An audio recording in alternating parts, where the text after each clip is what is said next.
Good afternoon, everybody. My name is Nick Lopresti. I'm an executive coach located here in Chicago, Illinois, and coming to you with the very first of what I hope to be many BEGR8 podcasts. And you might wonder what BEGR8 is all about. It's the name of the firm that I created several years ago. After a long career in the corporate world, decided to step out into my own and really follow where my passions are, which are around leadership development and helping people really grow to their top level performance. So the purpose of this series is to try and give some insight, leverage some of the experiences I've had over my long career, and hopefully you'll find it inspirational for yourself. And you'll be able to take that next step in your own personal growth journey. So that's what we're here to talk about. A little bit of background about me. I, started my career right out of college in the financial services space, and spent 25 years kind of working through the corporate ladder, if you will, and grew into a number of different leadership roles. So as a young guy, starting my career, someone tapped me on the shoulder and said, you're pretty good at that. Maybe you should get into some leadership roles. I said, well, okay, that sounds pretty nice. What does that mean? Well, you're going to take what you know and you're going to teach some others and help them be successful.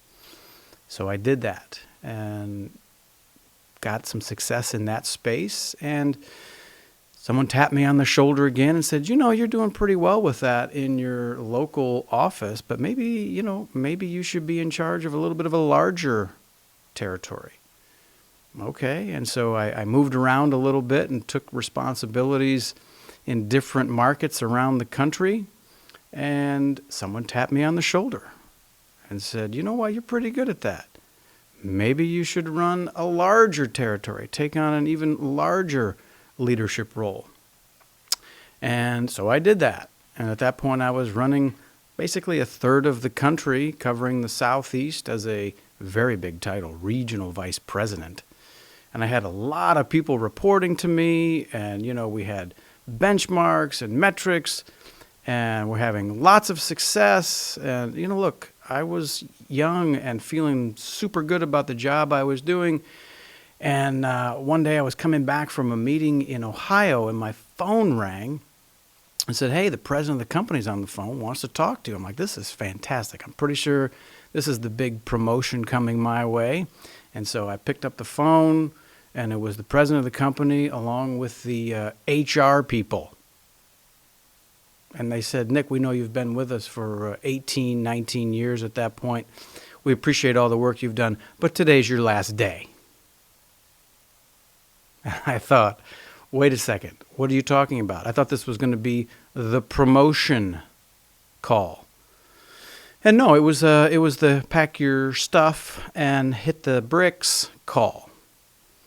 And it was in that moment that I learned that in the corporate world, loyalty is something valued more by the employee than it is the employer.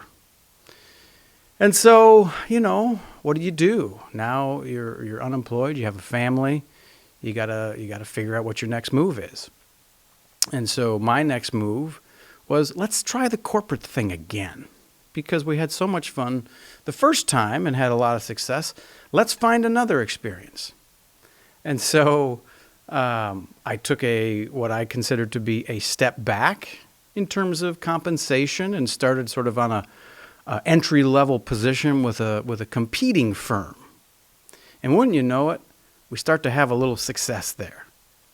And, you start to rise and your numbers start to show up on a board, and you've taken over a territory that maybe was not as great as it could be, and you start to make some adjustments, and you start to have some success there.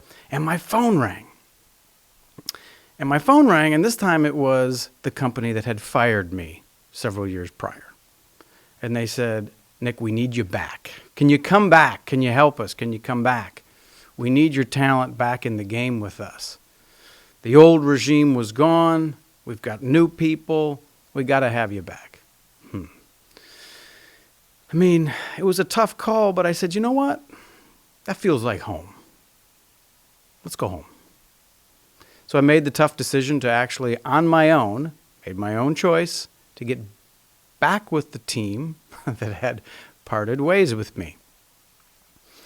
And so about a year and a half after coming back to the team that had parted ways from me, I got a phone call that said, you need to be on a call in 5 minutes. Never a good sign. And sure enough, the home team had been purchased by a competitor, and guess what? My position was no longer going to be necessary. So it was one of those situations where now the same company has said goodbye to me twice as a result of nothing that I did.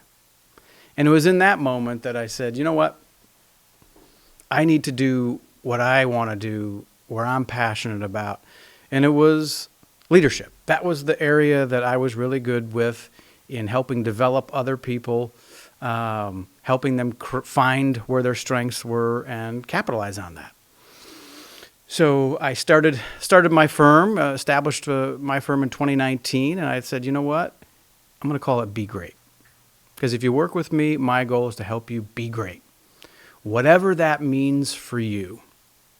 And with that sort of philosophy, it occurred to me that how often do I hear that phrase? Wouldn't it just be great if we did this? Or wouldn't that be great if we could make that happen?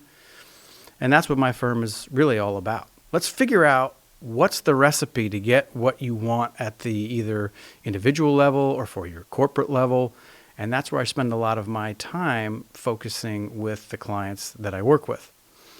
Over the course of, 25 years in that leadership space that I was in, I've learned a few things.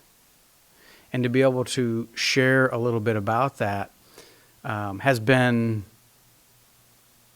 just one of the best parts of what I do. Being able to leverage my experience and help caution people as to where they might be going off the rails sometimes.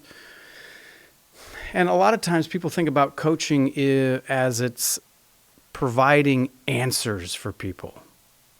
I don't provide answers for people. I help people discover answers, right? I need to help them find their own solutions most of the time. That's what a great coach does. I'm not here to give you all the answers, nor do I have all the answers. But working together, we can find what the solutions are for each person. And what I have really come to find out is a lot of it has to do with belief. Do you believe that you can have what you want? Do you believe you can grow a successful business? Do you believe in the people who are around you? I work with a lot of CEOs of different businesses. And does your team believe what you're doing or where you're going? Belief is the single most important aspect of engaging in a coaching relationship or in a leadership pathway. You have to have belief. I don't wanna wait.